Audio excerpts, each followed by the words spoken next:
Alright, so last unit, guys, we are on unit 11, and the only reason why I'm recording this, because I did not want to puzzle anything for this last unit. We're going to do it all in class, but the only reason why I'm recording this is because of my absence today. I was a chaperone for my 9-year-old son's Perot Museum field trip. So, here we go to catch up as far as making sure, please watch this video, understand the homework. You will have a CFA next class, and it will be due just like normal as far as at midnight, homework-wise. All right, so we're going to revisit differential equations a little bit and extend it even further as far as the level of difficulty that we've been used to from before. And we're going to do something called separation of variables, okay? So when we solve a differential equation, our goal is to get f of x all by itself, okay? So we're either given the first derivative and or the second derivative, and so on and so forth. We can be given the fifth or sixth derivative, but the point is, whenever I'm trying to solve a differential equation, my goal is to find the original function. Where did this differential equation come from, okay? So, for instance, look at the differential equation we have here.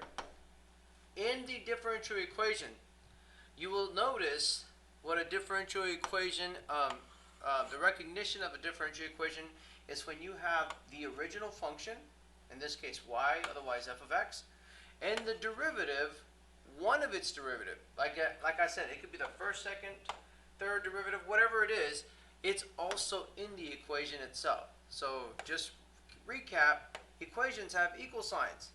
So this is an equation, but it's a differential equation once more because the function and one of its derivatives, one of the levels of its derivatives is in the same equation. Again, my goal is to get to f of x. So let's go to begin. So separation of variables is just as it sounds. I'm going to try to separate my y's and my x's. Okay, so if you see dy dx, and you have 2x over y, my goal is to get the y's on one side and to get my x's on the other. Now this 2 is a constant. It can move either way. You can move it to the left or you can leave it at the right side. I usually just leave it where it's at, so I don't really move the constants unless I absolutely have to. And that you will learn through experience as far as practice is concerned. So think of this as dy divided by dx. And you can think of it as multiplying both sides by dx so that those cancel, and you're left with dy is equal to 2x over y dx. And sure enough, we're going to also move this y over to join this dy by multiplying both sides by y. So I get y dy on the left side, and I'll get 2x dx on the right. So I'm solving for y by separating these variables, which I've done here, and now I'm ready to integrate. Notice the left one is the integral of y in respect to y, and the right one is the integral of x in respect to x as well. Now I know there's a 2x, but you know what I'm saying, I have my variables separated. Okay, so let's integrate the left side. So the left side will be y squared over 2, technically plus c. But I'm not going to do that plus c on the left side. I'm going to do it whenever I'm working with the right side, and I'll show you why here in just a bit. So I could rewrite this if I wanted to with that constant multiple rule so that it becomes x squared over 2. Constant multiple rule this 2 back in so that these would cancel, and then you have plus c. So ultimately you get a general equation that looks like this. You have y squared over 2 equals x squared plus c. Okay? Now, I know that there's a plus c here on the left. We can call it c1. There's a plus c on the right. We can call it c2. And if I move this over, a big common misconception is people think that it would equal 0. But that's not the case. If I have c2 and I subtract over this c1, all I'm going to do is call it a bigger c. So that's why I'm not going to give it subscripts. I'm just going to say plus c on the right side, but I want you to make sure that you understand it's a cumulative c's of both sides. Okay? And we'll work with that as far as how we identify what the value is here in just a bit. But for right now, we're just going to call it plus C. Okay? So let's go ahead and erase this. And this is right here known as our general solution. Okay? We're given the differential equation and we're trying to find y. So I've almost found y. The only thing is that I need to do to get y alone is just basic algebra. What is it that I'm going to do to get this y all by itself? Well, I would multiply both sides by 2, so I'd get something that looks like this. And then I would square root both pieces, where I could have the plus or minus square root of this on the right, and y would be all alone just like this. And here, not only do I not know the c, I also don't know whether it should be the plus or the minus, okay? And this is why we call it a general solution. It's almost like a vague form of what the solution or the equation could be. We just need a point. Let me give you an example. Let's say that I have y equals 3x plus b, okay? And way back when in Algebra 1, the only way that I could solve this b is if I was given a point. Let's say that I was given like 1, 2 as far as an x and y value. I would plug in the 1 here for x, I would plug in the 2 here for y, and then I would just solve for b. So I get 3 times 1 plus b is equal to 2. 2 is equal to 3 plus b. Subtracting this 2 or this 3 over would give me a negative 1 is equal to b. So now that I've found this, I would plug it back in and make this general equation or general solution more exact. Okay, so right here, this general solution that I'm talking about is whenever that is in a variable form. We don't know b yet. But when we are given a point, as we were here, this was just an example, I can make the general equation go to a more specific, in green, called the particular solution. Okay? So we're trying to make it more of an exact, of a particular solution. Okay? Now, so the question here is, we got the general solution, which we highlight way down here on the right. And what if we were given a point? And this right here is saying y of x is equal some number. Otherwise, my x value and y value as a point would be 1, negative 3. So I want you to look at this point almost like the one over here that we did in our example problem when we were doing like a y equals mx plus b equation. Okay? So what are we going to do? Well, when we have our general solution right here, when it first appears, this is the best time to plug in this point of 1, negative 3. Okay? We're going to plug in the 1 for our x value, and we're going to plug in this negative 3 for our y value so that we can solve for c. Be careful with parentheses, especially with negatives, otherwise you will get the incorrect answer if you're not careful. Alright, so you have negative 3 squared over 2 is equal to 1 squared plus c. And just simplify. So you would get 9 halves is equal to 1 plus c. And if you subtracted 2 over 2 over, you'd get 7 halves is equal to c. So this general solution has now become more exact. Okay? So it's become, let me make some room right here. It's become, now that I've found c, okay, let me highlight that real quick. So now that I've found c, I'm going to plug it in right here. Okay? And I would get y squared over 2 is equal to x squared plus 7 halves. So when I'm solving, the only thing I need to finish is I need to get this y all by itself. Okay? So let's go ahead and do that here. I'm going to multiply both sides by 2. So I get y squared on the left, and then I get 2x plus 7, because I multiplied by 2 and I distributed that 2. And now I would take the square root of both sides. So you get y is equal to either the plus or the minus square root of 2x squared plus 7.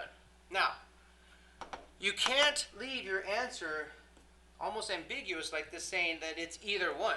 It's the plus or the minus. You have to decide which one of those two it will be, and you're going to use this initial value, this point that was given, as a way to verify which one it's going to be. Okay, so let's look at this point. We're saying when x is 1, my answer will be -3. So if I were to put 1 here for x, the only way that I'm going to get a -3 answer is if I'm choosing the -1. So I can't choose both. I'm going to use the -1. And sure enough, 2 times 1 is 1 plus 7 is 9. And if I take the square root, I would get a 3 underneath the radical. And this negative would make it appear as this -3 that was given to me as a y value. So this would finally be my particular solution. Okay? Notice the steps. We found c, we plugged it back in, we got y by itself, and then we made the decision, which one is it? Is it the plus or the minus? Okay.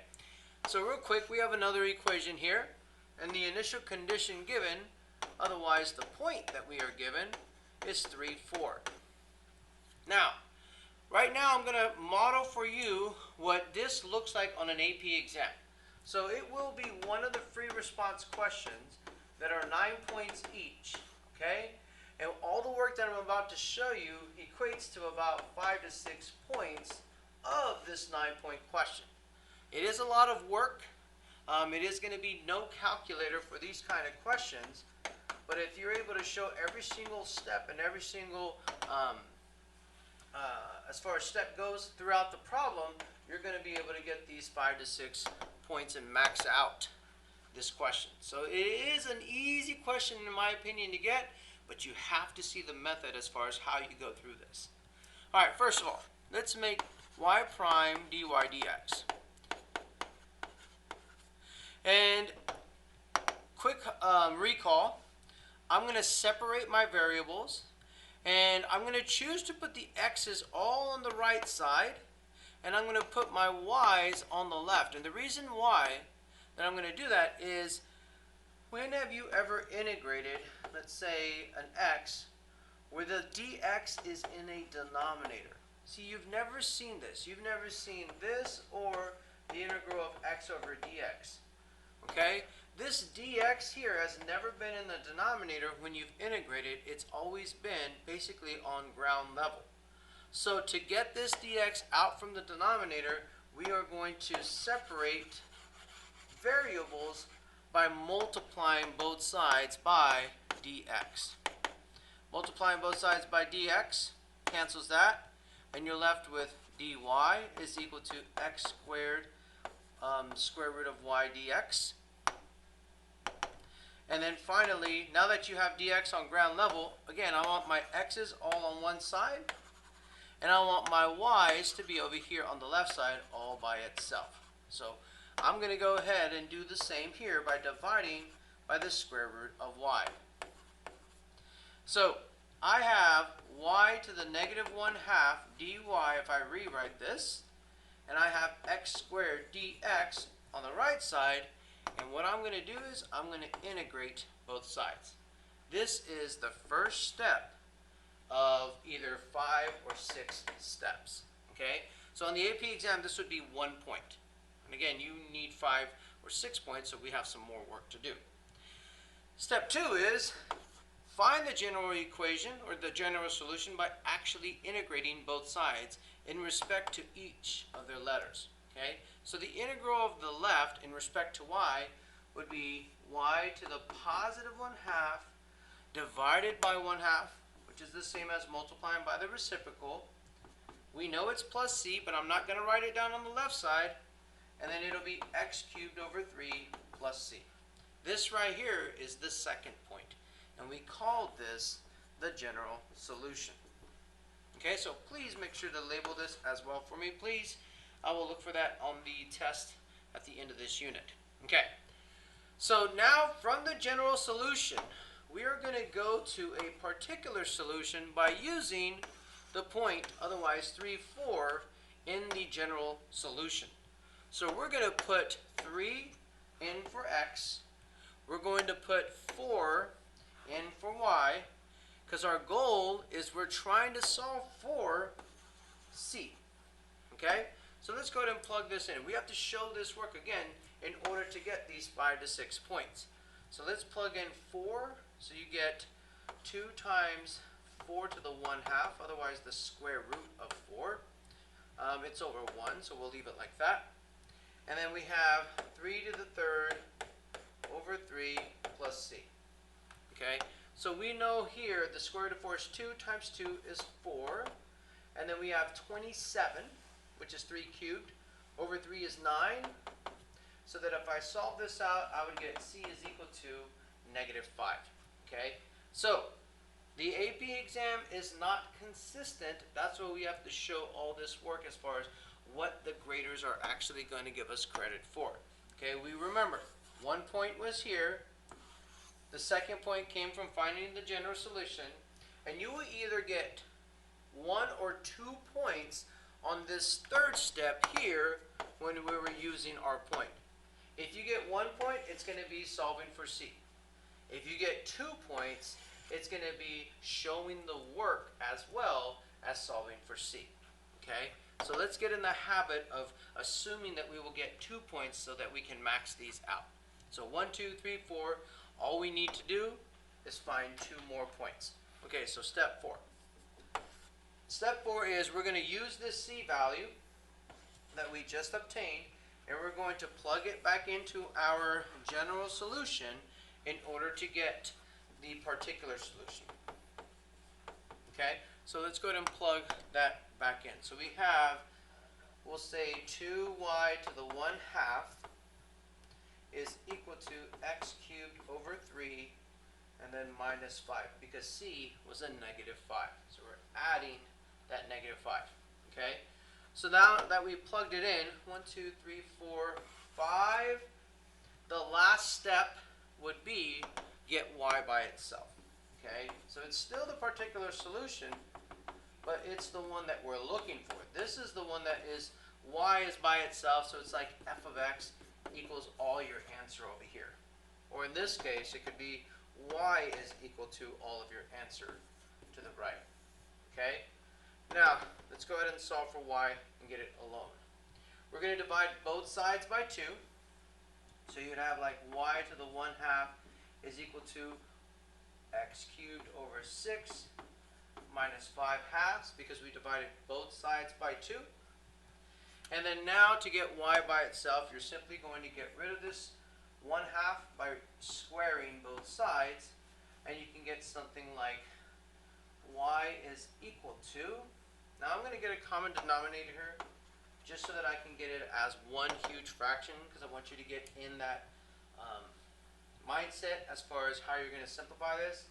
So let's multiply the second fraction by a form of 1, just this piece here, so that we get 6 here. So we'll have x cubed minus 15 all over 6, all raised to the square power. So this right here is my final particular solution, and I'm going to check my initial point that was given simply by plugging it in and seeing if it works. If I plug in 3 right here for x, I get 27 minus 15 is 12. Divided by 6 is 2, and when I square that, I in fact do get a positive 4. So be careful, because sometimes it might be a plus or minus here, and you'll have to deal with that to make sure that you get, in fact, what it gives you as far as an initial condition. The last thing that I'll say is, on the AP exam, they sometimes want you to write y of x. Instead of y equals or f of x equals, it all means the same thing. They want you to also write y of x equals. And you're going to see what that means here in just a bit. As far as simply writing the equation in function notation form, awaiting an input. So we'll say like f of x, otherwise y of x is equal to that. And this right here would be my final answer as far as a particular solution is concerned. So on the test, yes, these, expect them to be 6 points each, and it's showing all the work that we have. So all the blue circles that we are showing here, those would be the points respectively.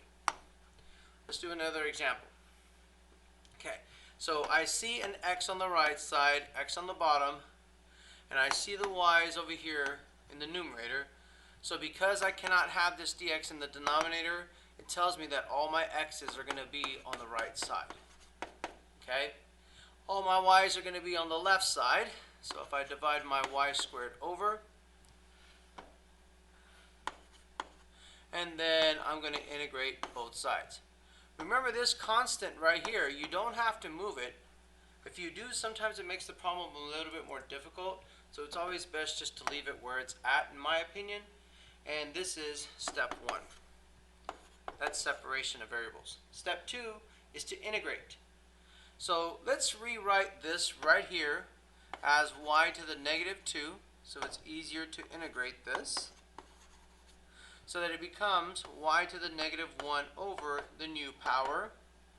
And then over here, we're going to rewrite this with a constant multiple rule of 4, so that we get x squared over 2 times this 4, which would cancel reduce that, simply to 2x squared plus c. Remember, the c is going to be on the right side of the equation always, okay? And again, I want you to label this. This is your, just so that you know what's going on in the steps, this is your general solution right here, okay? And that's 2 points.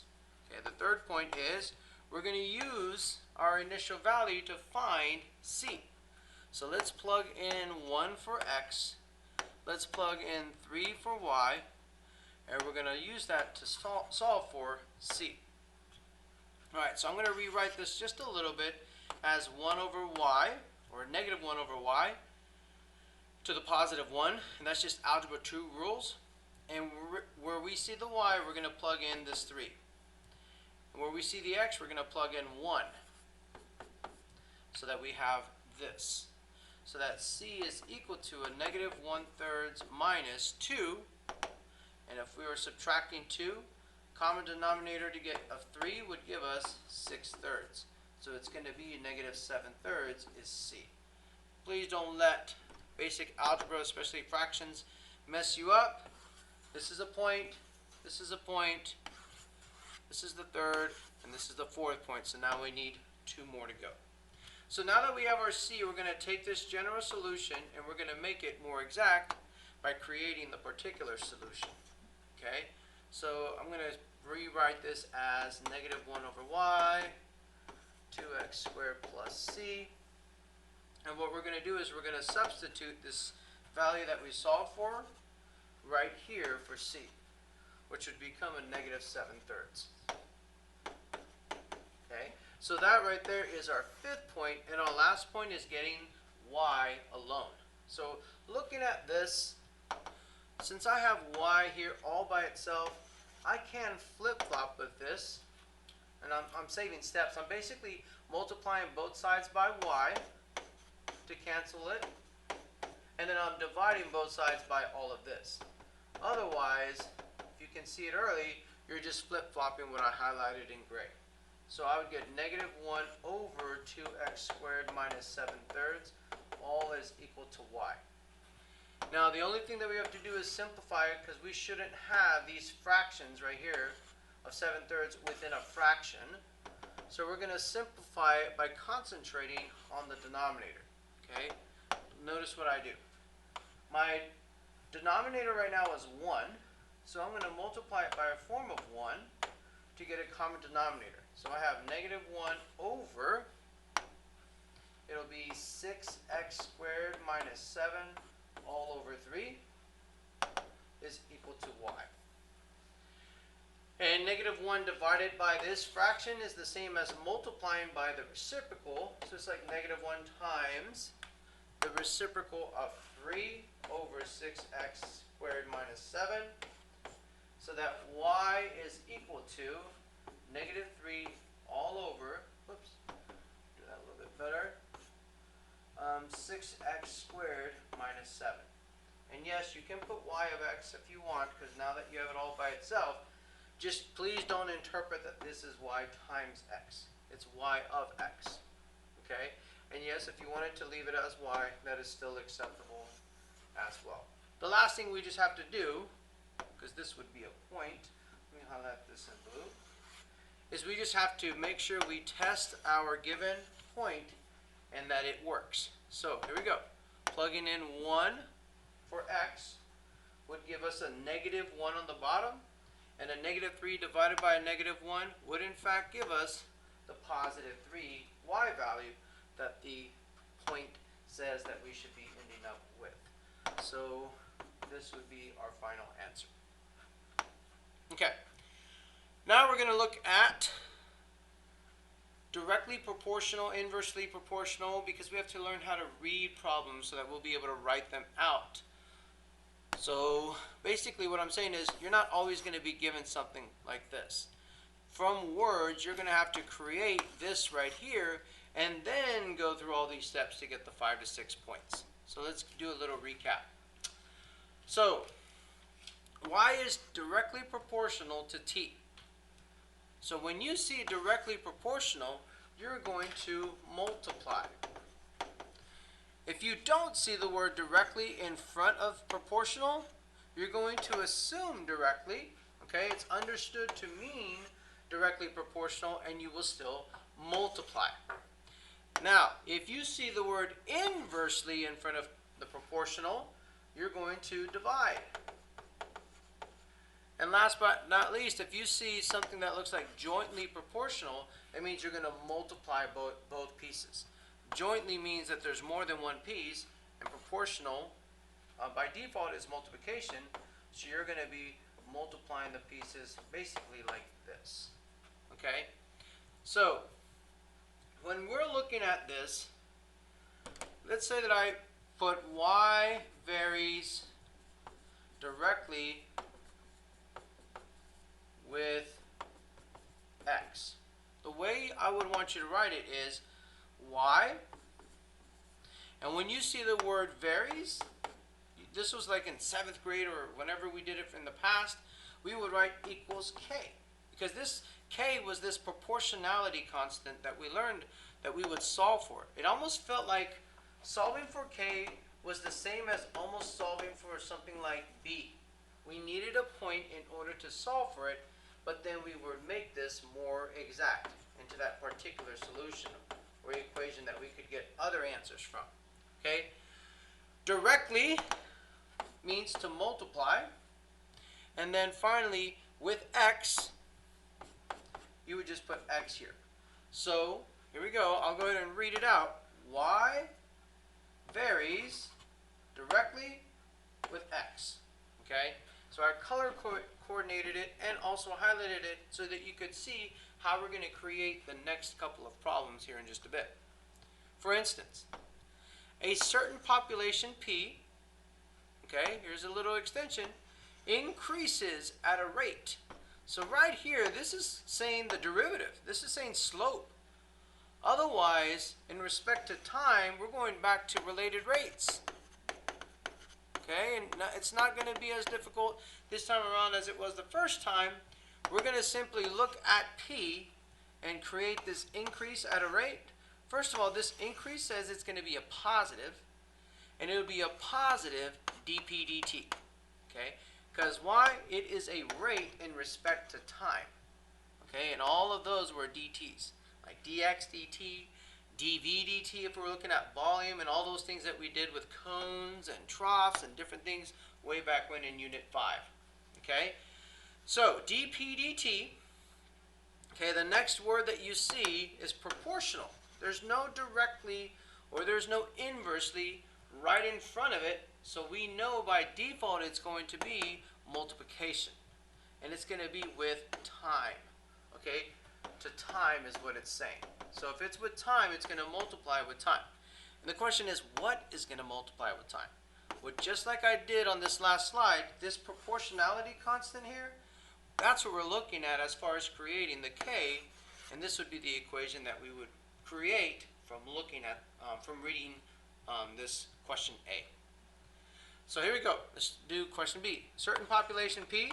So far it looks like it's P, but then it says increases at a rate. So we know it's dp dt. And because it's increasing, we know it's going to be a positive dp dt. Otherwise, if it was decreasing, it'd be negative. Now, we can see that it's going to be multiplication again, but this time it's the square root of the population. And yes, it doesn't have it there, but whenever you're multiplying it with this proportionality constant of k. So you have to remember that. Okay, so there's that one. The next one says, instead of just calling it p, otherwise y, let's call it f of x. Otherwise, in this case, p of t. So p of t represents the number of bears in a population at time t years, where t is greater than or equal to 0. That's just saying you can't have negative time. So the population p of t is increasing. Okay, here we go. P of t is increasing at a rate. So now, instead of just dp dt, we're going to say this. So it's like saying dy dt for a y equals equation. But what if I had an f of x equation? Well, it'd be df of x dt. That's all that's going here. So don't let all these t's throw you off. Okay? All right, so dp dt is equal to k. And then directly says I'll multiply with all of this. 800 minus p of t. Notice the use of parentheses. And this would be the equation that I would have. And then D says a certain population y increases at a rate. So there's that dy dt. It's increasing, so it is positive. But this time, it's not going to be multiplied. It's going to be divided because it said inversely to that 250 minus y. So there's a little bit of review of how we should read questions that deal with direct variation and inverse variation so that we can set them up to look like something like this. Okay, so let's do some more practice. Okay, so we have another equation that is another differential equation. Okay, and again, just a little recap. Differential equations when I have the original function and at least one level of its derivatives that exist in the same equation. And my goal is get y by itself. Okay, let's do the strategy called separation of variables. Okay, this dx in the bottom says my x's are going to end up belonging on the right side. Okay, and then my y is going to move to the left. So then I have dy over y, otherwise y to the negative 1 dy. And then I'll have the 6x squared dx. Notice how the dx is no longer in the denominator. Okay, now I'm ready to integrate. Okay, so y, so over here dy over y, I know it's been a while, but this right here is the same as this. And the reason why I put it to a negative 1 is because if I add a power, if I add 1 to the power and I divide by the new one, this should tell me that this is that rule of natural log that I need to remember. So the natural log of the absolute value of y, and then on the right side, it's constant multiple roll out, little side scratch work, and we'll have x cubed over 3 times that constant multiple rule, which reduces to 2x cubed plus c. Remember, the c goes on the right side. So here was step 1, here was step 2, and now in step 3, I'm ready to take this general solution right here and use this point by plugging in 0 for x and plugging in my output of negative 5 for y. Now, very important right now. The reason why these absolute value pieces are here is because they're waiting for a numeric input. Okay? So basically, when I see variables like you see right here, y, leave it as the absolute value. But when you're ready to finally plug in a number, which we're going to do right here with this negative 5, when I plug it in, it would be natural log of the absolute value of negative 5, which would then, when I take the absolute value, would result as positive 5, but now no longer absolute values are necessary. They will change to parentheses because I have a numeric number inside. But again, whenever they're with variable inputs that are waiting for an input to be thrown in there, you're going to leave the absolute value. Okay. So step one, we're going to plug in this -5, make it absolute valued, and then put it as parentheses. Bam, there it is. Now we're going to plug in 0 for x, and 0 cubed is 0 times 2 is 0. So c is equal to the natural log of 5. Okay? So let's highlight some stuff. There was 1 point, here was 2, here was 3, 4. Now we're going to look for the last 2 points. Okay? Meaning step 4 and step 5. So let's take this c value here and make a particular solution with step 4 that is going to be the natural log of the absolute value of y is equal to 2x cubed plus the natural log of 5, which is what I got for c. Notice absolute value because I have a variable, and notice parentheses because I have a quantitative number in there. Alright, so this is my 4th point. Whoops. My 5th point, not my 4th. And the 6th point, otherwise the 5th step, is going to be get y by itself. Okay. Whew. Here, people struggle just a little bit. And the reason of it being is they forget laws of logs. Another reason is they forget algebra 2. So if I had like x cubed raised to the 3rd, you should know a power raised to a power should give you x to the 6th. However, if I have x squared times x cubed, that's the same as adding the powers, and you would get x to the 5th. Okay? So when you have two bases that are the same, you add the powers to get 5. And over here, we didn't have two bases that were the same. We only had one base, and we had a power raised to a power, which this parentheses tells us to multiply. That's a good way to remember it. Okay? So there's the difference between adding or multiplying exponents. The reason why I gave that prelude to this is because I'm about to try to get y all by itself from this particular solution where c, natural log of 5, has been recently plugged in. Alright, so how do I get y all by itself? Well, right now this is ground level, but to cancel out this natural log, I need an e base both sides. So now this is ground level. I've just created this and this to be powers of e. Okay? This will cancel, and this absolute value of y will come downstairs. And here, if I were to go from x to the power of 2 plus 3, going backwards, for some reason, some people struggle with. It's the same as taking this and writing it as x squared times x cubed. A lot of people do well to go this way, but they struggle to go backwards. Okay, my goal is to break this up right here into two pieces like this. Okay, so I'm going to go ahead and let's make some room. And let's look at how this is going to happen. It's going to be e to the power of 2x cubed times, and then it will be e to the power of natural log of 5 with parentheses. As far as that's concerned, this e and this natural log are going to cancel, so that my 5 is going to come downstairs as a coefficient for this e to the 2x cubed piece that you have here, which is still equal to the absolute value of y. Okay, so let's slow it down just a little bit.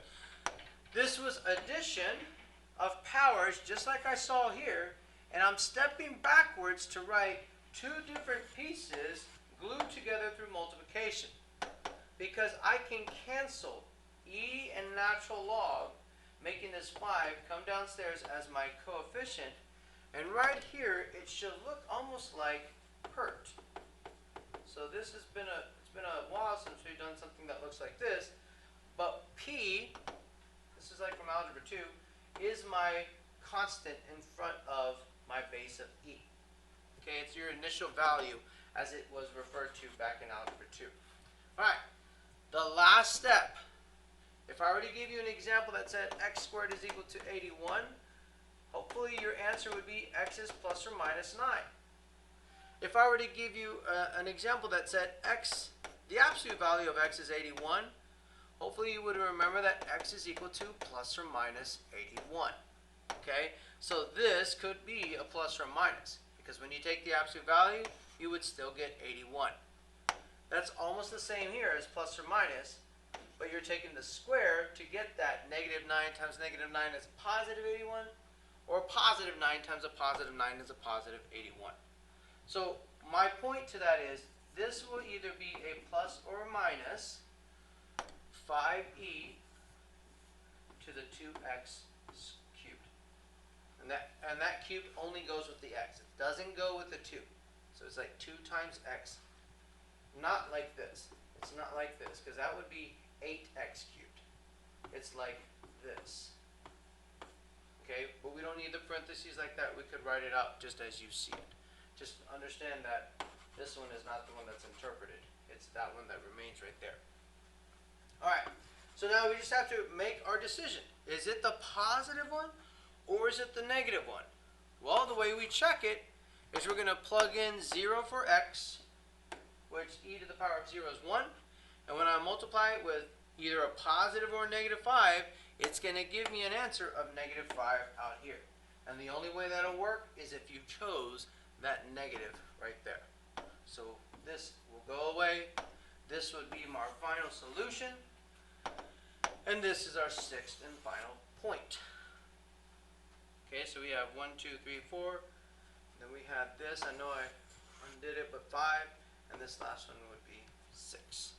A lot of work, a lot of steps, a lot of room for simple errors, but that's the 5 to 6 points easy solving a particular solution for a differential equation. Alright, let's do some more practice. Alright, so we have dy dx is y plus 3 over x squared. Now this is just extraneous information saying we can't have it equal undefined, so the bottom cannot equal 0. Okay? And then our point over here is xy, otherwise 2, 1. Okay? Don't let this notation confuse you. So we're going to move the x's to the right. So we'll have dx over x squared. And we're going to move the y's to the left. So we'll have y plus 3. That entire piece will come to the left because it's like a quantitative piece of a binomial factor. Okay? Now, when I take the integrals of both sides, notice the left side. I know it's been a while, but if I said u is y plus 3, du would be dy. And if I were to rewrite this first integral, it would be 1 over u du, which we know is going to be the absolute value of the natural log of the absolute value of u plus c. Okay? And yes, if I plug this back in, I would get the natural log of the absolute value of y plus 3. That's what's going to be over here. Now, I'm not going to put the plus c again on the left side. I'm just going to put this and then figure this one out. So let's do a quick rewrite. X to the negative 2 dx will become x to the negative 1 over negative 1 plus c. Basic integration. So this right here is going to be negative 1 over x to the positive 1 plus c. And this is my general solution. Okay? So there is a shortcut to get this side over here. And the shortcut is this. When you notice that there's a linear function of either x or y in the denominator, if this coefficient of y is a positive 1, well then all it is this entire thing inside. And it would be multiplied by a positive 1 as far as the natural log is concerned. So you would have this answer right here. If you don't have the shortcut, and if you don't see the shortcut, by all means, please do this use substitution piece. But with more practice, you'll identify the shortcut, and you'll see what I'm doing as far as for the rest of the problem. Alright, so far we have 1, 2 points, and we're now ready to plug in our point of 2 for x and plug in 1 for y. So if I plug in 1, here we go, I have natural log of 4 in parentheses. Notice the change. I'm in parentheses because I only have a number now and no more variables like y. And I'm going to plug in 2 for x, so I get negative 1/2 plus c. So over here, c is going to equal the natural log of 4 plus 1/2. Okay? So this could be 3, whoops, let's do blue. This could be our third and fourth point. Remember, we have 2 more to go because our ultimate points are 6. So I'm going to plug in, just like I've been doing on this video, plug in our value for c, where c belongs.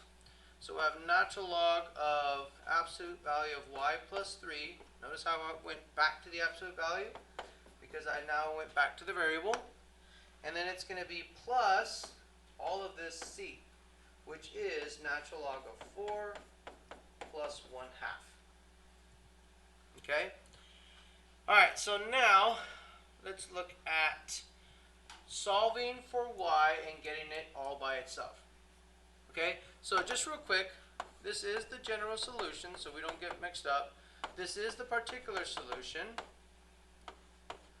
Otherwise, our fifth point, now I just have to get y all by itself to get our particular solution, not only to the form that I want, or that the AP exam wants, but also as far as making sure that it works out with our initial value that it was given to us, as far as the x and y is concerned, of 2, 1. Okay? So here we go. We're going to apply a base of e to everything. Okay? So let's apply a base of e and a base of e. And again, just remember, I've now made all of this my power for the left and all of this my power for the right. Okay? Now here we go. This will cancel with the natural log to get our absolute value of y plus 3. And this is a little tricky. I have a negative piece, adding, and another addition piece. Now, I know these parentheses aren't necessary, but if this was a subtraction here, they definitely would be necessary because it would distribute over, and that's where those negative mistakes occur. So, let's rewrite the right side of the equation by putting e to the negative 1/2 times, okay, and we're doing multiplication because it's adding, e to the natural log of 4, and then times, one more time because it's adding, e to the 1/2. Okay? So now, simplifying this, the only one that cancels is going to be this one, which that 4 will come downstairs as your coefficient. And now these two remaining e's are going to add together. Otherwise, you could write it as e to the 1/2 minus 1 over x. Okay, you can do that if you would like. Or you could put negative 1 over x plus 1/2, however you want it to do it. Okay?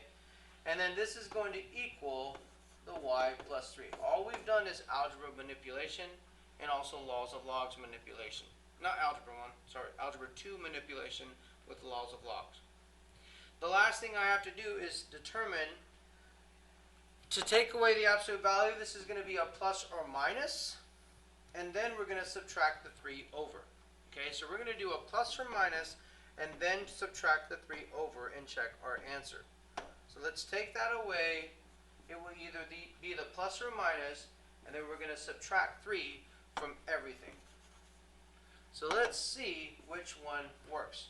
And when I'm saying which one, I'm saying, does the positive or the negative one play out so that it gives me a positive 1 at the end. So just because it's positive 1, don't assume that it's going to be the positive option, because that's not the case. You got to do the math and see how it works out. So here we go. Let's plug in 2. Let me use green. I'm going to plug in 2 for x. So I'd get 1 over 2 minus 1 over 2 is 0. e to the 0 is 1. So all this right here is 1 times, here we go, if it was a positive 4, then it'd be 4 minus 3. That would give us the positive 1 that we're looking for. But if we chose the negative 1, it'd be negative 4 minus 3. It would have given us a negative 7, which is not the case. So it's almost a trial and error, plug and chug, just to see that in this case, we're going to go for the positive version. And yes, all of this is acceptable as writing it as an answer, but that would be the solution. And the sixth and final point on this question that you're looking for when it comes to solving the particular solution. All right, our last example is right here. It says the rate at which a puppy gains weight is proportional to the difference between the adult weight and its current weight. It's basically saying at time 0, when the puppy is first weighed, it weighed 3 pounds. And if P of t is the weight of the puppy in pounds at time t, days after it is first weighed, then it's with all those words giving you the differential equation.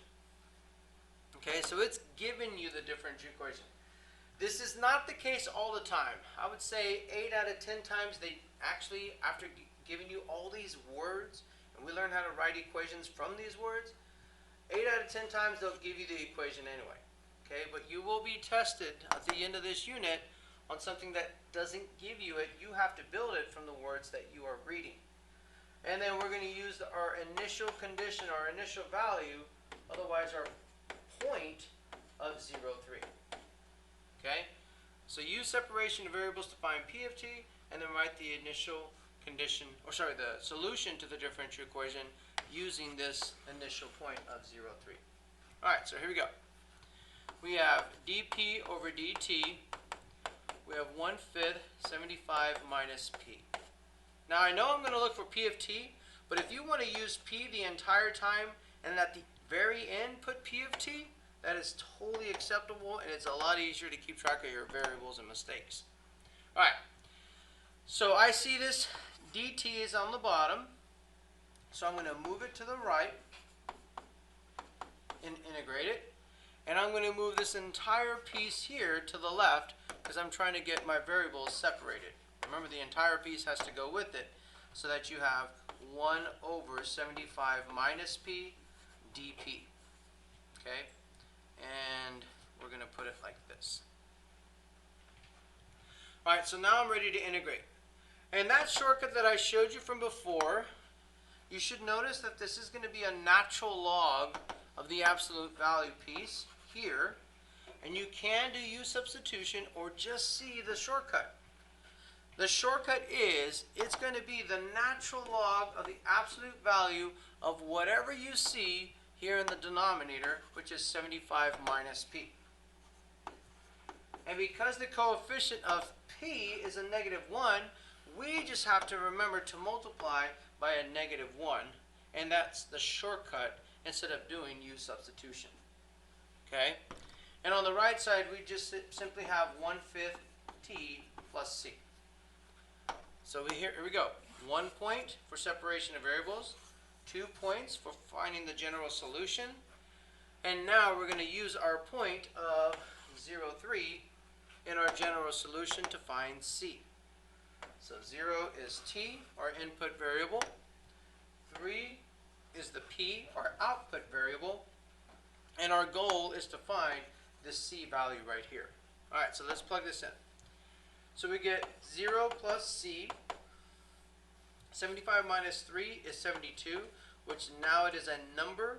Therefore, I'm going to put it with parentheses, no longer absolute values, the way I had. So changing those to parentheses, because here there was a variable, we had parentheses, or sorry, we had absolute values, and because here there's no more variable, we have parentheses. Alright, and now we're going to solve for c. So c is equal to the negative natural log of 72. Okay, so that would be work and answer, so those 4 out of 6 points. Now we're going to take this c, plug it in here in our general solution. Again, this is that general solution down here. And we're going to make the particular solution start to build by by plugging in this value right here. Let me do it in, let's say, purple. This value is going to be plugged in right here. Alright, so that we have negative natural log of the absolute value of 75 minus p is equal to, let's clean it up a little bit. We'll put t over 5 instead of 1/5 times t. And then the c is going to be minus natural log of the quantitative 72. Okay, so 1, 2, 3, 4, this is step, well, not step, but this is the 0.5. And then we need one more point by getting p all by itself. Remember, solution to the differential equation is to get that p of t all alone here at the very end. Alright, so multiplying both sides by a negative, basic algebra, gives us this, negative t over 5 plus natural log of 72. And now we're going to e-base both sides. So this is ground level. Okay, and I've just created this to be the power of the left and this to be the power of the right. I know that these will cancel, and I'm left with 75 minus p in absolute value form. And again, you need to go back in the video, it's e raised to this sum. So because of the fact that this is addition in between these two pieces, you will have multiplication existing between e to the negative t over 5 times e to the natural log of 72. This natural log and e will cancel, bringing this 72 downstairs as a coefficient so that it looks like the following. It would be 72 times e to the negative t over 5, and it would be 75 minus p in absolute value form. Now I just have to take care of this absolute value and I'm done. Okay? So, taking care of the absolute value would be making it go away and knowing that the right side will either be a plus or a minus. Okay? And ultimately, again, my p is what I'm trying, this p of t is what I'm trying to get all by itself.